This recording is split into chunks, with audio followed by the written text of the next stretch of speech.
All right. Let's just change a couple more things in this problem. Let's change to not having a sample size of 10, not having a sample size of 100, but let's say our sample size is 1,000. We're going to go out and interview 1,000 people and ask them the question, do you plan on watching a movie sometime in the next 10 days at a theater? And let's say once again that 500 of them, or 50% of them, say that they are going to go see a movie.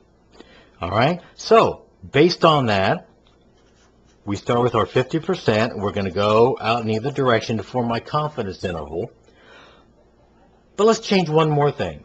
Instead of being 95% confident in our answer, let's pick something else. Let's say we choose to be, let's say 98% confident in our answer. In that case, we need to go out not 1.96 standard deviation, we need to go out 2.33 standard deviations. So, my formula becomes 2.33 times the square root of p hat, which is 0.5 again, times q hat, 0.5. But this time we're going to divide it not by 10, not by 100, but by 1,000. I'm saying if I interview 1,000 people, then by gosh, my sample ought to be pretty accurate. Well, let's find out. Let's see how many percents I have to go out on either side of 50.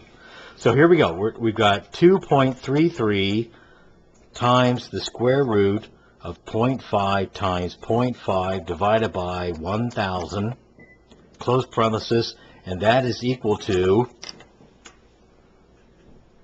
0.0368, or to the nearest percent, that's approximately 4%. So now I can claim that my confidence interval is between going 4% this way and 4% this way. I can now claim that we are 98% confident that something between 46%